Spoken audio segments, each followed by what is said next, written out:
It is Election Day, and if you have not already cast your ballot, you have got less than 12 hours to do so. Before you write off this election as an off year, there are actually a couple of important things on the ballot for you to look at. Two of them involve possible tax tweaks. Prop MM would increase income taxes on households earning $300,000 or more each year to fund school lunches. Prop LL is also related to school lunches, but has to do with an underestimate on tax dollars. Voters agreed to the school meals program in 2022, but the tax increase actually raised more money than expected. Under our Taxpayer Bill of Rights, the state has to ask for permission to keep the extra money or else find a way to refund the taxpayers. Denverites will get to decide on Referendum 310. A yes vote means keeping the city's ban on flavored tobacco. According to the Denver Clerk's Office, the referendum broke a record for the largest ever political contribution from an individual for a municipal race in the city. Former New York City Mayor Michael Bloomberg has donated close to $5 million for that campaign. The in-person polls in Colorado officially opened up an hour ago, and we have seen a steady stream of people already trickling into the polling centers to cast their ballots.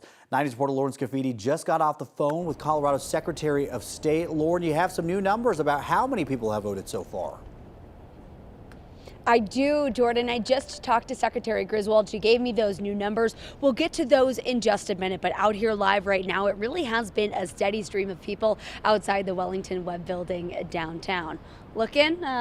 Looks like no one. People see the lights, the camera, they get a little bit nervous, but we saw the first person drop off their ballot at 5:42 this morning. It was early. Since we can't show you anything now, take a look at this. We do have some video of people dropping off their ballots this morning. Here that is. So let's get to those new numbers that we were talking about. These are from Secretary Griswold just a couple minutes ago. So as of midnight, Secretary Griswold says 1,057,000 Coloradans have already cast a ballot.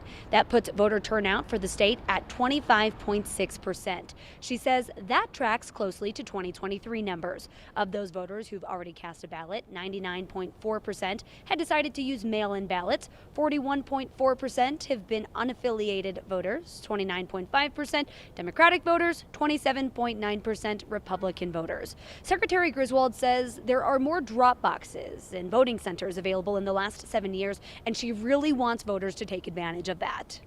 But I do encourage Coloradans to really take this election serious.